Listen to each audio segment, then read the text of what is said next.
հետաքրքիր, բայց բարդ ժամանակահատված է սկսվել, հետաքրքիր այն առումով, որ հետաքրքրությունը Հայաստանում չէ, հետաքրքրությունը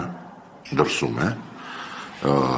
հետաքրքիր չի նշանակում լավ, որովհետև երբ տեսնում ենք ինչ է կատարվում օրինակ Սիրիայում, որը մեր քթի տակ է, ենթադրվում է, որ Սիրիայի այս վերջին դեպքերը հրահարվել են նաև դրսից և կան ուժեր, որոնք նաև կենտրոններ քաղաքական, ռեգիոնալ, աշխարհաքաղաքական, որոնք ուզում են Սիրիան դարձնել Հարավսլավիա, այսինքն մասնատել մի քանի երկրի, դրան ես կարծում եմ ամենևին կողմնակից չէ Թուրքիան, որովհետև վախ կա, որ դա կարող է հետո տարածվել նաև այդ թվում իրենց վրա, որովհետև շատ հետաքրքիր էր բավականին ռադիկալ Օջալանի կոչը վայր դնել զենքերը, այդպիսի մի բան կա, որ ասում է այդպես չի լինում, էլի հենց այնպես, որ Օջալանի նման կերպարը կոչանի վայր դնել քրդերին զենքերը, ուրեմն այնտեղ ինչ-որ բան է պատրաստվում։ Անվտանգության առումով, եթե մենք Հայաստանից խոսենք, իհարկե որևէ անվտանգության մասին չի կարելի խոսել, որովհետև չկա որևէ անվտանգային համակարգ։ Կարծեք, թե ես այսօր կարդացի Ազգային ժողովի նախագահը 3 տարի հետո որոշեց այսօր հայտարարի, որ մինչև մայիս Կապանում կբացվի Ռուսաստանի կոնսուլստվան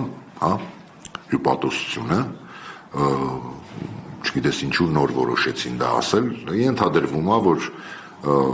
աշխարհում տեղի ունեցող այս գործընթացների հետևանքով այս իշխանությունները մնացել են լրիվ անտեր աշխարհաքաղաքական առումով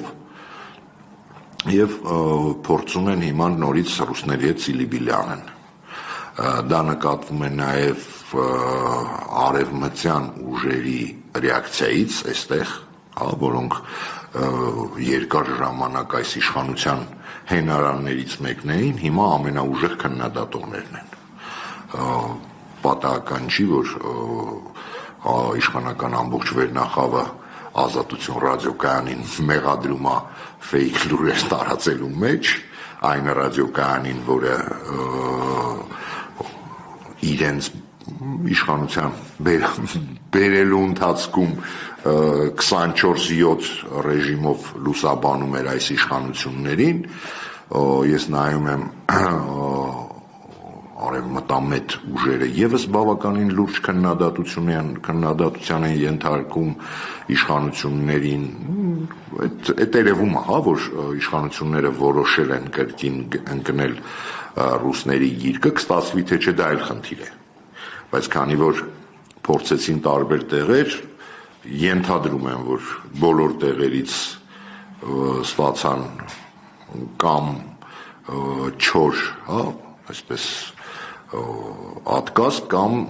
ասեցին տղեկ, հիմա մենք ծանր վիճակում ենք, գնացեք ձեր գլխի ճարը տեսեք։ Սա է այն ինչ որ կատարվում է հիմա քաղաքական դաշտում Հայաստանի և շատ հետաքրքիր սենց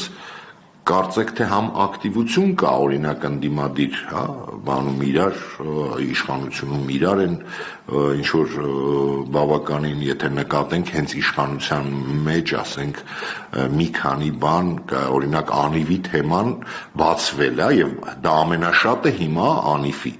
թեման շահարկում է իշխանությունը, այստեղ ես կարծում եմ Տիգրան Ավինյանի գլխին ոնց որ թե այդքան էլ սպիտակ աղավնիներ չեն պտտվում այդ առումով։ Եթե հիշենք Հայկ Սարգսյանի մի քանի այդ գործընթացները, որը սկսել էր թե անտառների հետ կապված, թե բաների հետ կապված, բեթինգի հետ կապված, այդ սա հասկանում ենք, չէ, ինչեր են եւ ում դեմ է ուղղված։ Դա արդեն ներքին իրենց բաներն է, այսինքն հիմա ավելի շատ չկա այնքան իշխանություն, ընդդիմություն, հակամարտություն, ես երևացող կողմն եմ ասում, ինչքան ընդդիմություն, իշխանություն, հա, այսպես բան է, որը ես կարծում եմ